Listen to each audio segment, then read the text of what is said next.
Welcome to Butterflies of Wisdom, everyone.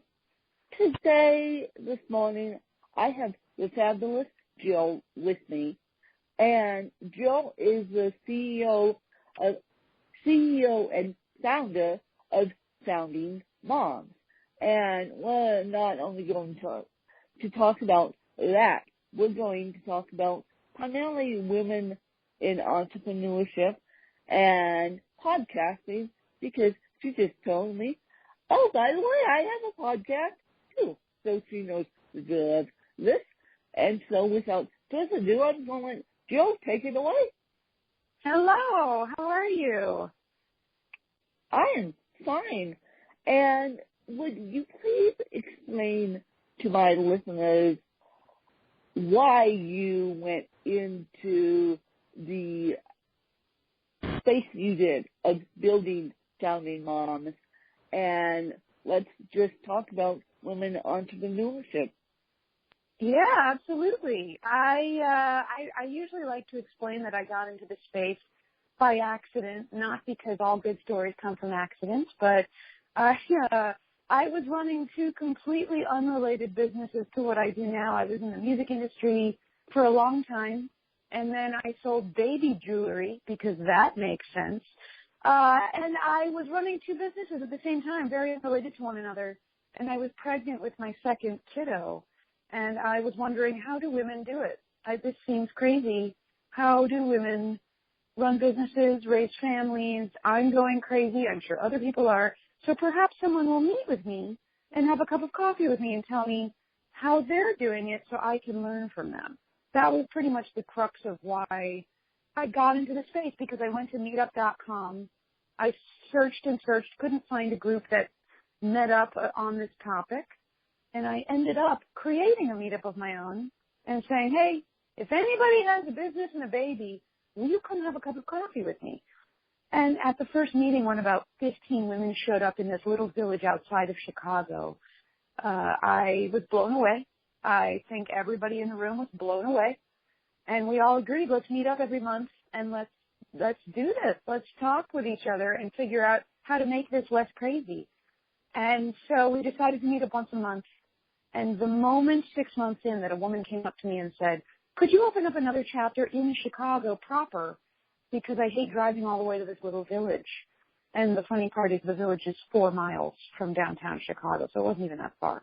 But once she asked me to do that, that was sort of the light bulb moment for me, where I went ahead and I created another chapter, and I thought I could create chapters anywhere. It's the internet.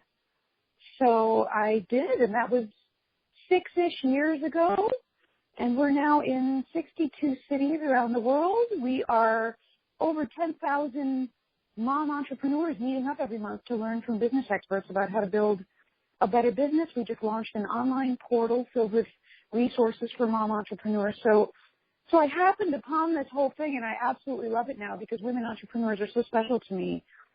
But I didn't mean to do it. You didn't mean to do it. Geez. Well, quite frankly, I didn't mean to start this podcast either. There's another story myself that I didn't mean to start this podcast. All I did is write a book that is now fairly successful, and it led to a podcast. So basically, we didn't mean to do these projects we're now doing, and you didn't mean to do your business. So, okay, I want to ask you a question. Why don't you think we're teaching young women in schools about entrepreneurship? That is a great question that no one has ever asked me, and I've done a lot of interviews. I think we aren't talking about it. Probably, so many reasons pop into my head right away. One being, it's not ladylike. It's not what should be expected of us, and I think nobody is saying that out loud. But I think that women are expected to go off and have big, burgeoning careers and become, high-powered CEOs is the new thing that nobody ever suggested to us a long time ago. So it shifted from please be a stay-at-home wife to now the flip side of please put on high heels and go work in a big bank or become a huge famous lawyer. Not could you start something up from scratch that's an idea in your head and work really hard and have no money doing it and try to make something of it, especially while you're having children. So I don't think that it's something that people want to encourage. I also think entrepreneurship on the whole, from what I have understood from folks many generations above me, it's somewhat of a new concept to teach. It's not, I mean, the term entrepreneurship at universities didn't exist in the 70s and before that. So I think it's just a newish concept that has not hit home yet for a lot of people still. Well, do you think eventually universities will pick up teaching at least one class on entrepreneurship? Oh, man, I hope so. I hope so. We'll see. We'll see. We'll see.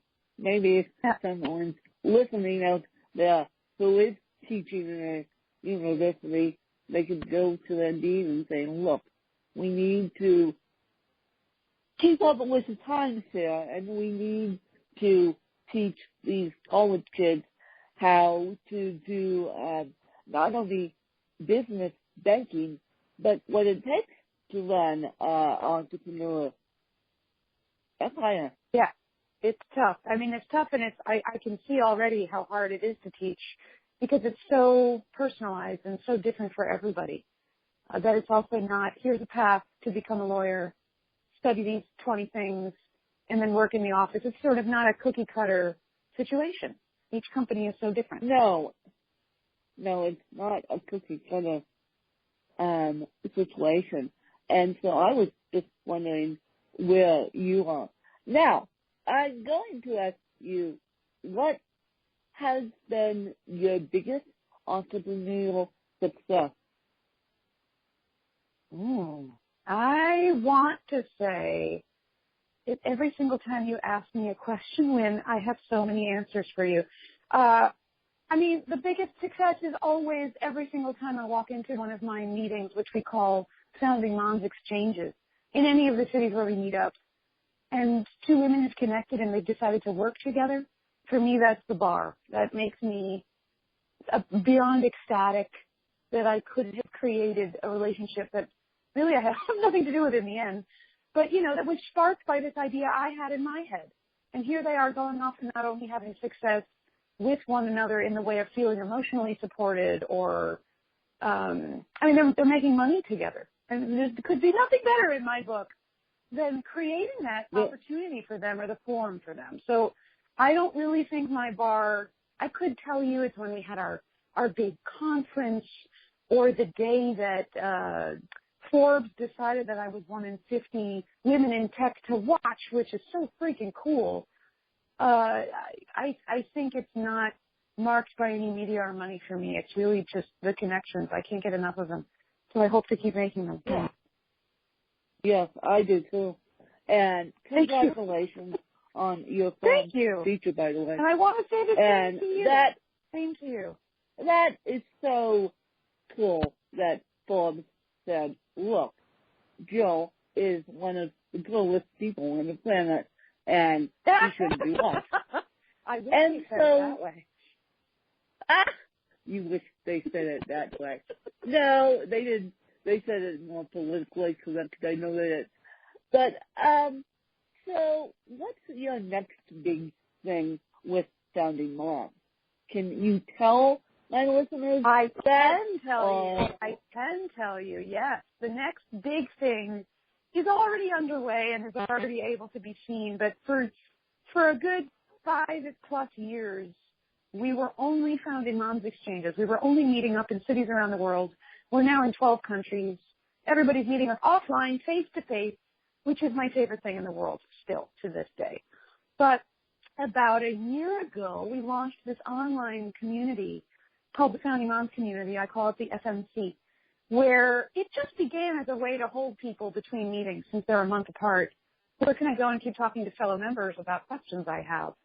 So we thought, why don't we put together a little online space, which has now turned into this growing, amazing hub where we release video courses every month specifically for mom entrepreneurs.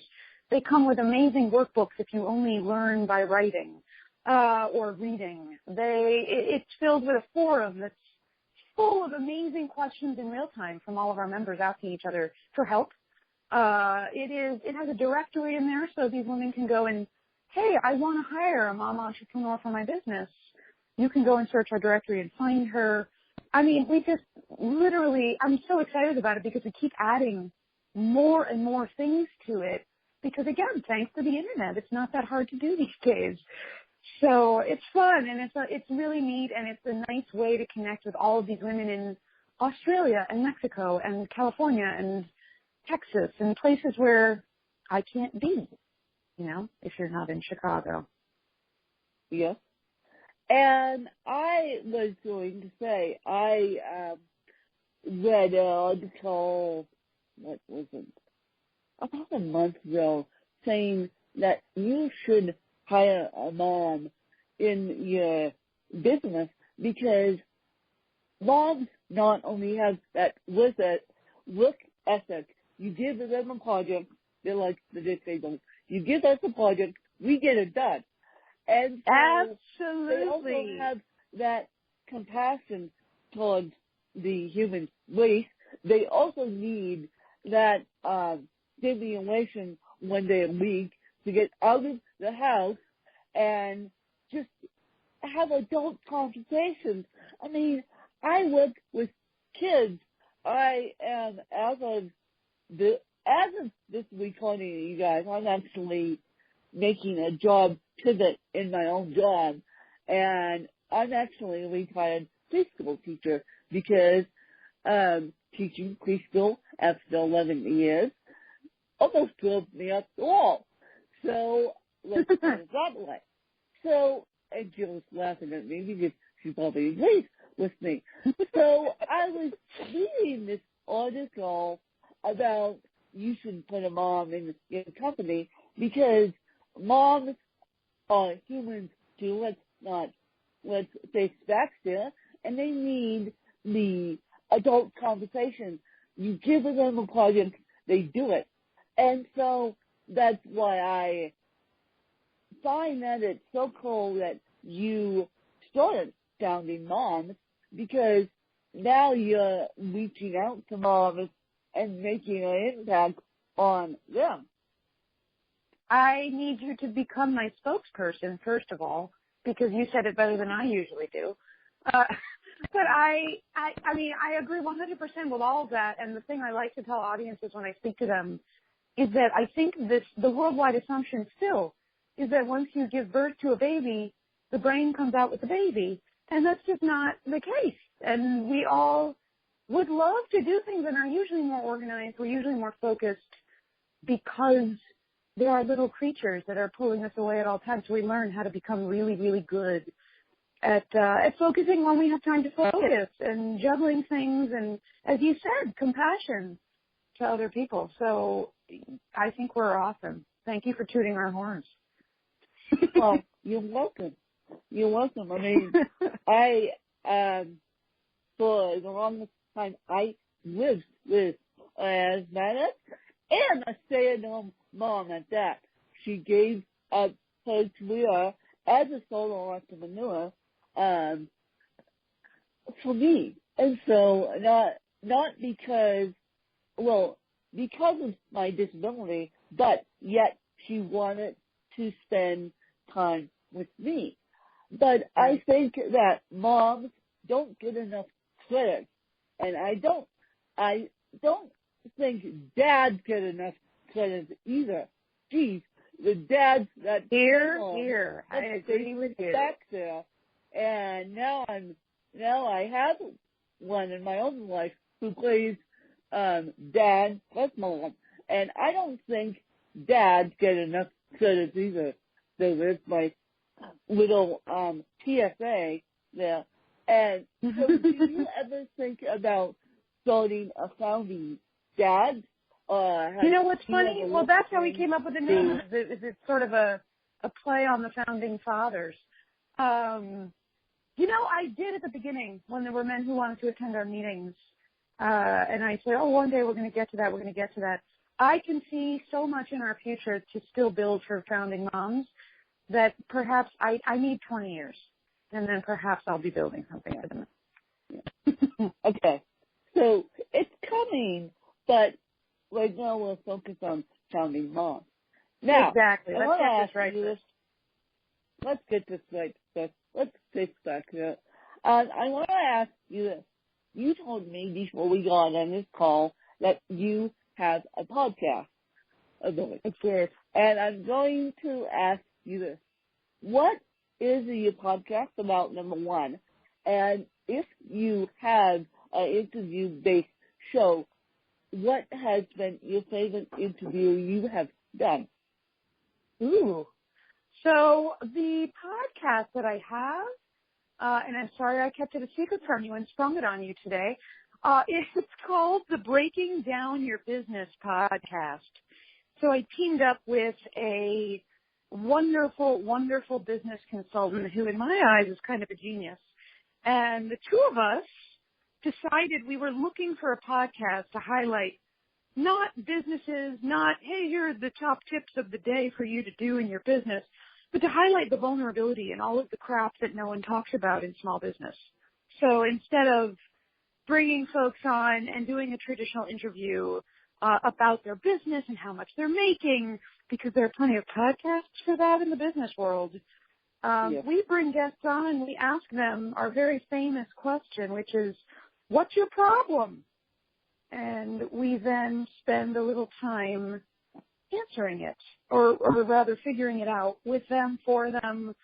And we want it to become the car talk of small business. So it's actually, I'm explaining it very matter-of-factly, but it's a very zany, silly show where I shout a lot at Brad. He disagrees with me a lot. There's just lots and lots of shouting and big laughter. And we want to show folks also that business doesn't have to be boring, and you can have a really good time doing it. So we're about 3 years in and about 200 episodes in, and we release it once a week. And so to answer your question about favorite interview, honestly, the only one that comes to mind is a woman who came on. She called in because she had a product that was a food.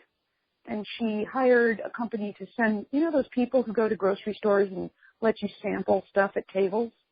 Kind of like the Costco taste test thing. I know exactly what you're talking about. Yeah, right. So she hired this company to do it, and she called in to us to complain about the fact that she went in to sort of spy on one of the stores, and she caught this teenager just sitting there on her phone with her friend, not paying attention to the food. Right. And so I think in a traditional interview, Brad and I would have probably gone over how, she should have rethought hiring somebody like that, checked out the age rate.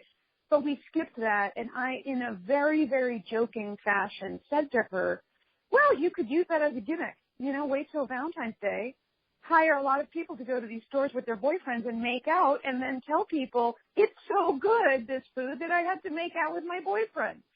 And I said it. Right. So everybody's laughing. She's laughing. Brad's laughing. She called us back like 5 months later to tell us that she had gone through with what we had recommended. She hired a company. She had them make out in the store. Apparently her sales went way up. So I'm going to take the credit for being a comedy business genius in that specific scenario. But I still, to this day, it's my favorite because I cannot believe she took the advice literally and made that change. But hey, that's what we do on our podcast. Hey, that's what we do on the podcast. And and I had realized, and how do you feel about this? I have realized that, and the moment I say this, my listeners, and you all go gulp, I have realized that people with disabilities and who also are entrepreneurs aren't necessarily featured in these business podcasts and these, they're featured in writing books, podcasts, or something to that effect, but they're not necessarily featured in business podcasts. Jill, how do you feel about that? You know, I am embarrassed to tell you that the thought never crossed my mind. And I don't know why. Part of me wants to respond with, I feel terribly that we never even addressed it. We've not even gone out and looked for guests specifically who have disabilities. But part of me also thinks perhaps of the 200 plus guests we've had on, perhaps many of them have had disabilities and I just don't know. I don't know. That's not a question we ask. And I don't know. How do you feel about that? Oh, I feel like if the person wants to open up, they will open up. My life is an open book, literally, so I'm open to anything. But I feel like people should be teaching other people about solo entrepreneurship. I mean, we have so many job coaches out there across the universe that these job coaches are sticking these kids with cerebral palsy or these young adults with cerebral palsy in, I don't want to call them mindless jobs, but let's face the fact, they are. And so these kids with cerebral palsy may be putting forks and napkins, but yet these kids with cerebral palsy have more ambition than putting forks and napkins. And I just feel like maybe these job coaches should necessarily get with the sign-ups time. Right. I love it. And that's something I'm going to think wholeheartedly about. I just also wonder, and you could speak to this more than me, is if somebody, even if we asked or vetted and said, hey, do you also have a disability? Would you like us to mention it? I wonder how many folks assume in the business world you shouldn't talk about it. And so they might not even volunteer the information. I don't know, but because now that you asked me the question, I'm thinking, why haven't I known about 200 plus folks, and have they all literally, none of them had disabilities? That can't be. Well, physical disabilities are more prevalent. Actually, excuse me, I got the stats wrong. Mental disabilities are more prevalent than physical disabilities. Right, absolutely. And we actually talk about that on the show, but not by way of guest. We usually, after we have our guests on, our format is that we then talk about tips we have for folks in business, like a lot of other podcasts. And we end up talking about mental illness and mental health a lot because that's another area where Brad and I both feel that it's just not covered enough in the business world. Nobody's talking about it, and that affects entrepreneurs. No one's talking about physical disabilities, and no one's talking about mental health either. I mean, the only hope I have for all of us is that I just read somewhere, and I could be misquoting the thing I just read, but I think I read that the World Health Organization just decided that for the next year, the focus for them, instead of a physical disease, is going to be mental illness and depression, I think specifically. Don't quote me on that, everybody, but I'm pretty sure they're starting to talk about it on a world scale, so that's hopefully going to bring it to light for a lot more people. On a world scale. One of my other projects that I've teamed up with a person who has a mental disability, and we are starting a podcast because I want to know more about mental disabilities, even though I don't have one. I want to know, from my knowledge base, more about mental disabilities because mental disabilities are so huge in this country.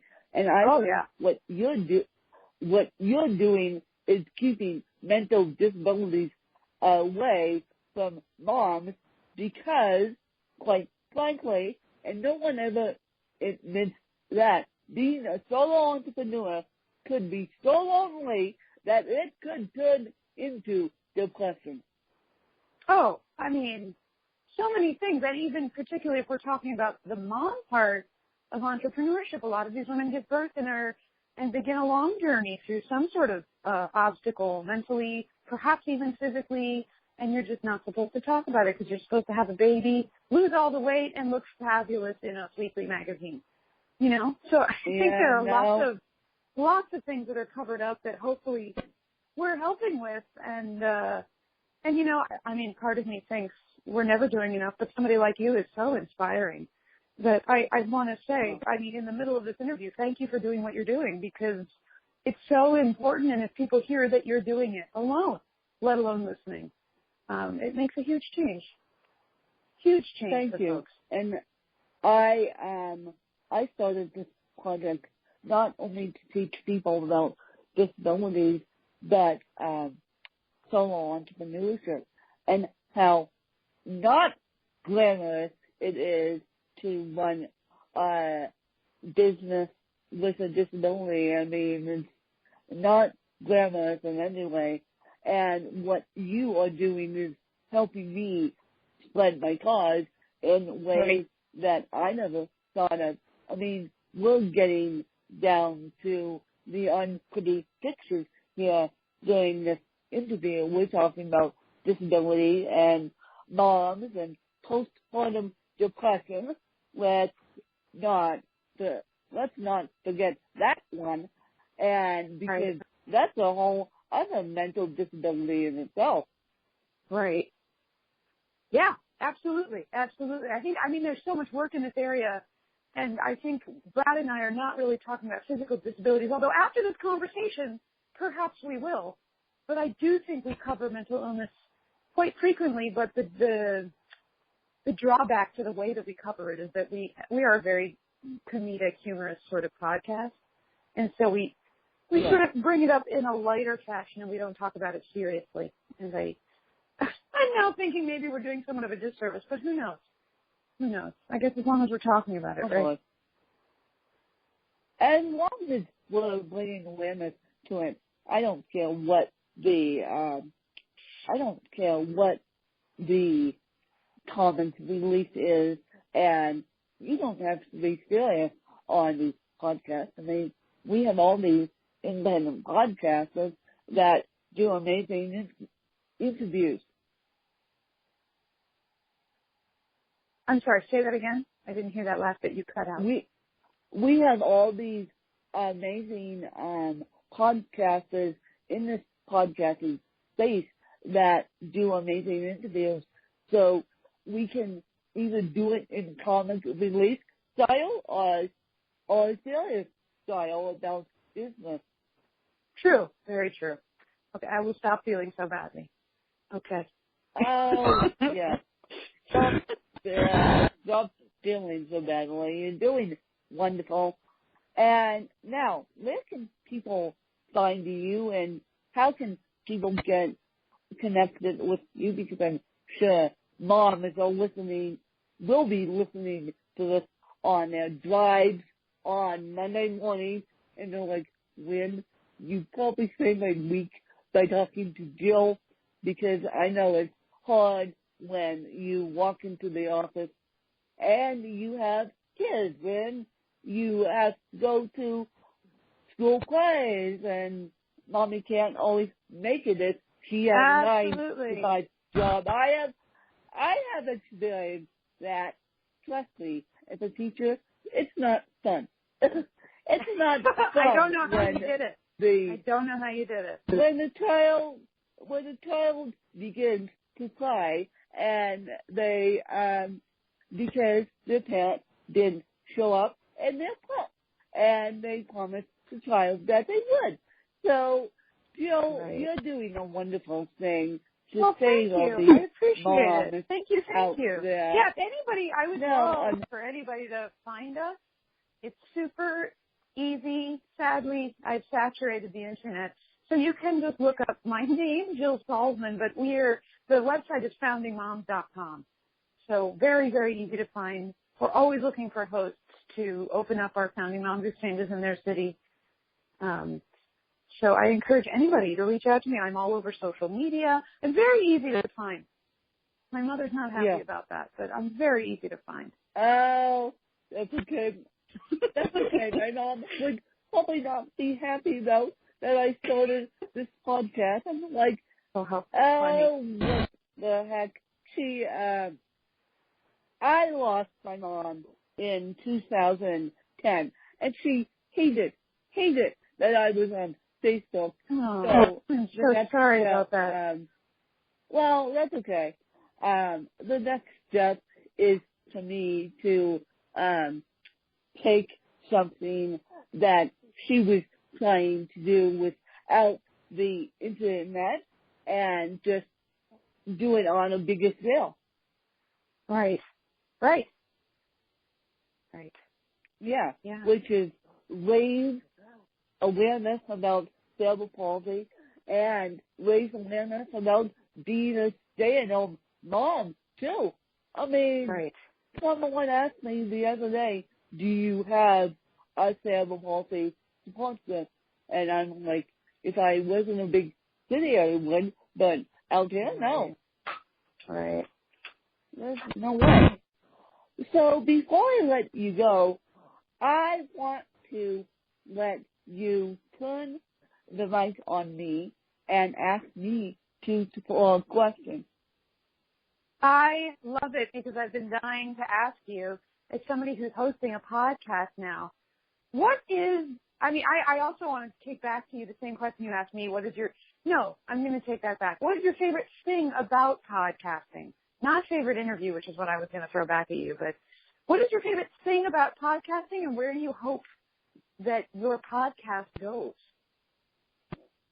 I hope my podcast gets picked up by some station, i.e. CNN, or something to that effect, so that we could spread these messages further. And my favorite thing about podcasting is getting behind mic. I try and leave these podcasts natural, unedited, and people know I have cerebral palsy. You know I have a speech impediment, so why not just carry it on and not edit it so people can see what it's really like having cerebral palsy. That's the true reason why I don't edit. So you gotta speak for honestly, because I want people to understand what it's truly like hosting a podcast with cerebral palsy. Right. I love it. And I think that's a wise decision. Very wise. Yeah. I love that. And I think that the more that you say to the world, CNN needs to pick it up, the more it is likely to happen. So here's to all the listeners who will call CNN today and tell them all that they need to syndicate your podcast. Yeah. Because CNN does have podcasts. They do have podcasts. I just don't know how to get in to. I love that. I'm a big fan of Aspen. CNN. Right. So maybe somebody listening. Yeah. And let's see. Forbes said to all their eyeballs, Jill should be one to watch. And so maybe someone knows someone at CNN that could help me. Love that thought. I'm going to stew on that as well. Yes. And maybe one of your founding moms could help me too. Hint, hint. Yes. I love it. Well, all we got to do is ask. All we got to do is ask. Yes. And again, you guys, this has been a wonderful interview with Jill, and I'm going to let Jill go and keep doing the incredible work she's doing. Again, she can be found all over social media. Just Google Founding Moms, and Jill's Twitter profile will pop up. And I can't believe that she said yes to little me, but that's the power of solo entrepreneurship. You're always trying to promote your cause. And again, this podcast has been sponsored by Grace by Grit. Grace by Grit is clothing line out of California. They're giving you guys 20% off. And this podcast is also sponsored by Go Kidder. Go Kidder, K-I-T-T-E-R, is a desktop app for Twitter, and you can post your tweets. They put the trending hashtags with it, and I know Jill's on Twitter. So I assume, Jill, that all your social media is hooked up to the Founding Moms. You got it. Yep, I am at Founding Mom, singular, everywhere. Just look up at Founding Mom. All over the place, Instagram, Twitter. You can't not find me. And I appreciate your time this morning, and I hope you guys such a wonderful join chat with you. another. Thank you for having me on.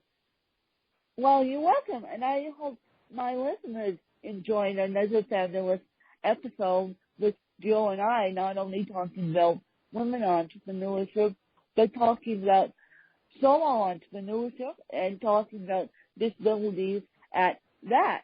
So I hope you guys enjoyed another fabulous episode. Thanks, you guys.